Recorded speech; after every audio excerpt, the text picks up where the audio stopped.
The CB is in the shed. You could shoot. What do you think? Well, you need to see this. I just want what belongs to me. Joe, just do what they want, and then...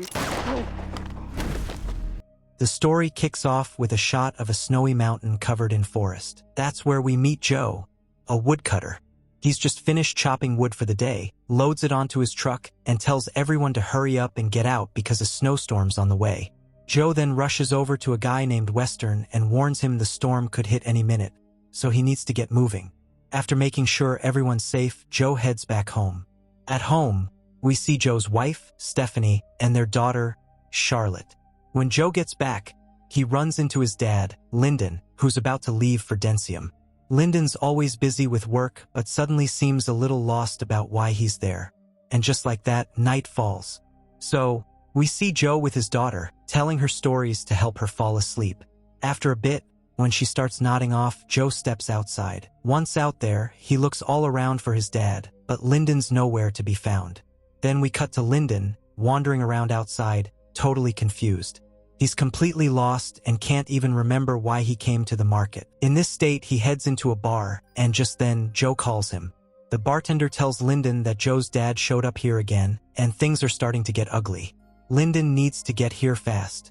Lyndon rushes into the bar, and as soon as he walks in, he sees 3 guys attacking Joe's dad. Seeing this, Lyndon loses it, charges in, and starts fighting them. He takes down 2 of them, but the 3rd guy strikes Lyndon over the head and knocks him down. Lyndon fights back, but then the others get up and jump in, all ganging up on Joe. But Joe quickly bounces back and fights all 3 of them off. He defeats the 3 of them really intensely. That's when the decent guy from here steps in, stops the fight, and takes both of them to the clinic. After they get inside, Joe says, "I know your father's condition, so I'm not pressing any charges this time.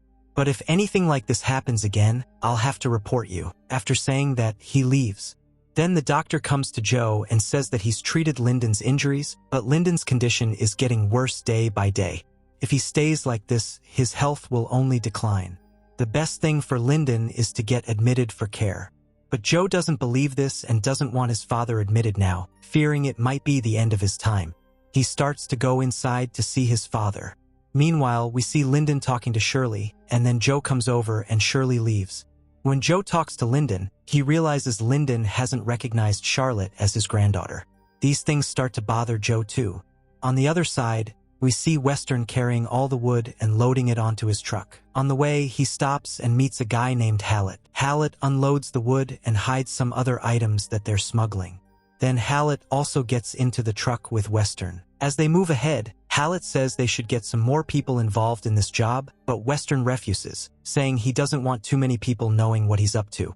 He says he'll deliver the stuff, take his money, and disappear. Right then, Western's truck flips over. As soon as the truck overturns, both of them get out. Once outside, they realize they can't drive the truck anymore. Then Hallett pulls out an axe and starts chopping the wood. Suddenly, the whole truck ignites. They quickly chop through the wood, and we find out that they'd hidden contraband inside the wood. They start stuffing all the illegal packages into a bag and try to move away to a place where they can hide them. Meanwhile, the fire on the truck keeps spreading. Western says there's a cabin nearby that Joe owns, and he doesn't come around there much, so they can hide all the packages there. At the same time, on the other side, we see Joe. Let's see, someone who's really stressed out gets up early in the morning and starts chopping all the firewood. He's been chopping for a long time. Stephanie understands what's going on. She comes over and asks what's wrong. He says no matter what happens, he doesn't want to admit his father to the hospital because that would mean the end of his father's journey. He never wants to be hospitalized. He still wants to live his life. Then Stephanie says we should take him away from here. She wants all of them to go to Kevin's place. If they spend some time there, maybe his mental state will start to improve. Meanwhile, Western and Hallett arrive at Kevin's place and hide all the contraband. Then they go back to the truck and call the authorities. After that, everything gets sorted out. Now, the 2 of them check into a motel. Hallett says he'll call his boss first. His boss's name is Kasem. This is the first time we see Kasem. He's sitting in a diner with a guy asking him for money. Kasem listens carefully to what he's saying. Just then, Hallett calls Kasem and tells him what happened. He says he hid all the packages. Kevin is hiding inside, and these people are hiding in the motel. Then Qasim says, "You don't need to worry about anything. I'll come and pick you both up soon." After saying that, he severely attacks the man in front of him. Meanwhile, we see Joe and Stephanie decide that they'll go to the cabin. They tell Lyndon about it, and he agrees. After hearing this, Charlotte says she wants to come along too, but Joe refuses, saying she has to stay here and that they might be a little late. Charlotte gets angry and starts running out of the house. Just then, Qasim arrives near the motel. He gets Haylett and Weston out, puts them in his car, and starts driving towards Kevin. By that time, Joe has already reached Kevin and Lyndon is with him. They get inside, and the first thing they do is turn on all the lights.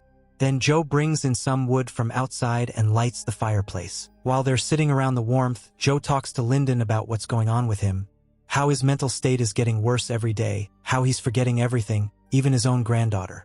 Lyndon gets upset and starts yelling at his son, saying, "I'm still fine, nothing's wrong with me." After saying that, he comes outside. Just then, we see Qasim arriving with all his men. As soon as they stop the car, they think someone might be inside the cabin. Weston looks and says, "Maybe someone's already here." Qasim gets angry and tells all his men to pull out their equipment, block every escape route, and take positions around the place. Seeing this, Weston says, "There's no need for all this. We're not going to hurt them at all." But Qasim ignores him and spreads his men all around. Meanwhile, we see Joe entering the palace. Inside, he notices everything is in chaos. As he looks around, he spots a bag he knows isn't his. He quickly opens it and finds a lot of contraband inside. Anyone who sees this realizes something's definitely wrong here. Joe starts wondering where all these packages came from. Just then Shirley rushes in. After seeing her, he's surprised but doesn't want his family to face any kind of trouble. He takes Lyndon and says, "We need to get out of here as soon as possible." They get into the car and start driving away. As they move a bit further, we see one of Qasim's men with a long-range scope. He informs Qasim that these people are leaving in a car. Qasim tells him to take out everyone in the car. The man starts aiming. Meanwhile, the guy in the car stops and realizes something's definitely wrong here. If they keep going, they'll be in danger. So he reverses the car and heads back toward Kevin. They all go inside the cabin. Qasim orders all his men to move forward toward the cabin. Once inside, Lyndon takes position. He's got a weapon too, grabs it, and stands by the window, ready to defend against anyone who comes near. Lyndon locks Charlotte inside the closet, and she gets ready as well. At that moment, we see Qasim talking to Weston, telling him that these people are locked inside.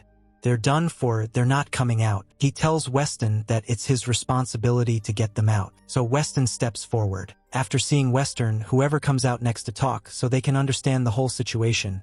Knowing these guys came here for the illegal cargo, he brings out half the packages. As soon as he talks to Qasim, Qasim says, "My product is inside your house.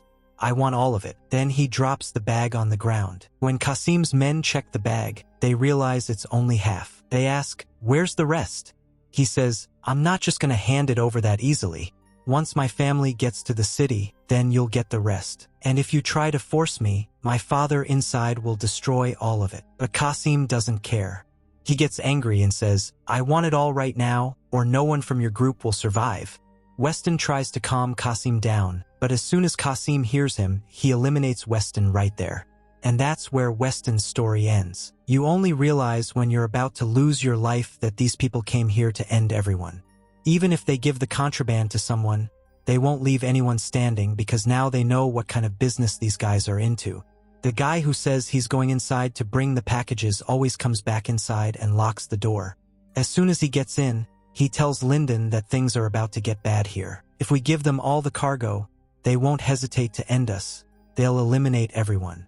Right now, the most important thing is to save Charlotte. When the conflict starts, Charlotte shouldn't be here. I take Charlotte through the back way to get her out. As soon as I'm out, you have to take out the spotter outside first. Lyndon gets ready, and once inside, he prepares a bunch of arrows and keeps his defenses close. He throws a bag outside, and then one of Qasim's men comes to check it. When he opens the bag and sees it's just toys, he starts peeking inside the house. Meanwhile, someone fires an arrow that hits that man straight in the head. Then he starts running away through the back way. As soon as he comes out, Lyndon takes out the spotter, Mar is running away from here really fast. After driving for a long time, he stops his car and tells Charlotte, "Go straight up from here, and when you reach the top, call your mom. No matter what happens, don't stop, even if someone calls you. Don't come back down." Then he drives on, but Kazim's men have spotted him. Kazim is chasing him in a car, and they keep firing at him like that. After a while, Kazim stops his car. He realizes the guy is heading back toward the cabin, so he takes a position and sends a man behind him to go from above and target him. As soon as the man gets up there, he spots the guy and fires. The shot hits the bag and the guy falls down. Kazim tells his man to go and finish him. The man goes to the car and sees the bag. He thinks there is contraband inside, but when he unzips it, he finds nothing. Then the guy attacks him from behind, and the two fight for a long time. At the end, this guy ties a rope around his body, hooks it to his vehicle, and starts driving. After a while, he speeds his vehicle down the mountain, and the guy falls down along with it. But whoever falls into the water, right then Shirley calls her mom and tells her where they are. Stephanie had been looking for Shirley for a long time, and when she finds out the situation is serious and she needs to pick her up, she gets worried. She immediately calls Sharif and tells him where she's headed. Meanwhile, Joe comes out of the water and starts heading back towards Kevin, knowing Lyndon's alone in the cabin. Then we see Kasim noticing one of his men is down. He tells the men nearby to send some people back and the rest to go straight to the cabin, telling them to eliminate anyone they see. Then we see Joe coming near their car. When he gets close, he listens to their radio conversation, figures out their plan, and then he messes up the car and heads into the middle of the forest so whoever's after them, they're coming from behind, taking out everyone. Meanwhile, on the other side, we see Hale taking a weapon and heading towards Kevin to attack Lyndon. But Lyndon's ready. As Hale gets closer, Lyndon fires at him. Still, Hale keeps firing from inside, and Lyndon's out of ammo. Then Lyndon pulls out 2 screwdrivers and holds onto them, waiting for Hale to come in. As soon as Hale walks in, Lyndon fiercely attacks him. On the other side, Joe climbs up a tree. When Kasim's guy arrives, Joe jumps on him, starts fighting him, and snatches his weapon. But just before Joe can finish him off, Kasim shows up and starts firing at him. Joe runs away. Back to Lyndon, he's ready with his weapon, but people keep firing at him. When a shot hits the window, Lyndon gets hurt and falls down. Meanwhile, Joe runs towards the cabin. The guys see him and start shooting wildly, but Joe fires back at them and keeps coming. Inside the cabin, shots are flying from all sides. As soon as he steps in, he grabs Lyndon to protect him. But Lyndon has completely lost it again. He doesn't recognize anyone and has no idea what's going on.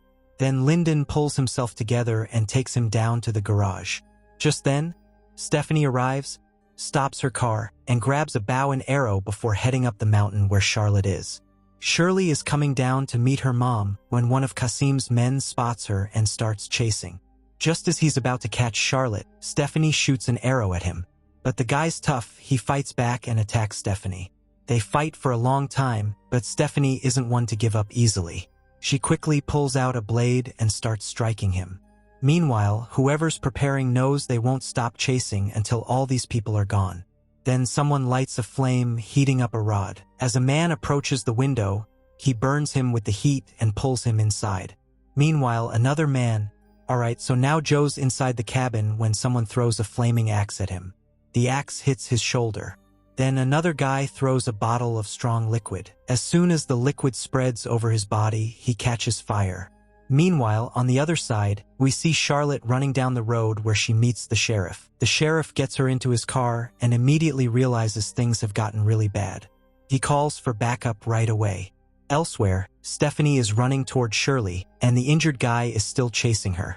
Then we see the injured man Joe set ablaze walking back into the cabin, shooting blindly in all directions trying to take out Joe. But Joe throws an axe from above and hits the guy right in the head. At the garage, Kasim spots Lyndon, grabs him, pulls him outside, and starts yelling at the guy outside to come out or he'll end Lyndon. The guy comes out holding an axe. Kasim tells him to drop the axe, and scared, the guy drops it and says, "My dad didn't want to do anything," but Kasim steps in. Now Lyndon's involved, but before Joe can act, Shari fires first. Kasim runs away. Inside, Kevin sees his dad and starts crying because his condition is really bad. Lyndon passes away right there in his arms. Seeing that, Joe breaks down and cries he's lost his dad. Just then, one of Qasim's men shows up and tries to finish Joe, but before he can, Stephanie shoots an arrow into his hand.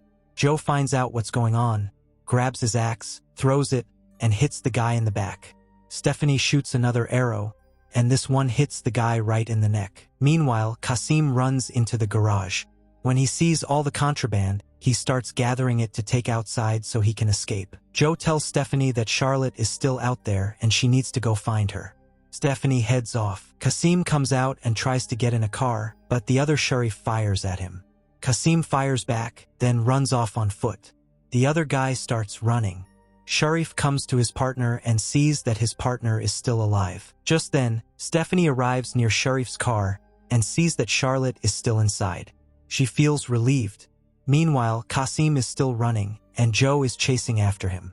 After a while, Joe catches up, hits him, and snatches the bag of contraband. Joe knows he can't end Qasim there, so he runs away with the bag and reaches the judge's place. As soon as he arrives, he sets a trap to defeat Qasim. Qasim comes in and pulls out a blade. Joe also pulls out a blade, and a fierce fight breaks out between them. Both are injured heavily. They keep fighting for a long time until Qasim injures Joe and knocks him down. After knocking him down, Qasim notices a trap nearby. He laughs and says, "You can never defeat me. First, I'll finish you, then your wife and kids." Hearing this, Joe gets furious and runs towards Qasim, deliberately stepping onto the trap with his foot. Then Qasim, he jumps down right away. As soon as they both fall down, Qasim starts falling too, but he gets caught on the way because the trap his foot is stuck in is tied with a rope. So, he hangs there while Qasim falls all the way down and meets his end. Then, slowly, he pulls himself up and comes back up. As soon as he gets up, he sees Charlotte and Stephanie coming with the sheriff. He's happy to see them alive and hugs his family. Everyone remembers Lyndon. And with that, the movie ends here. So friends, that's it for today's video. If you liked it, please like, share, and subscribe to the channel. Thank you.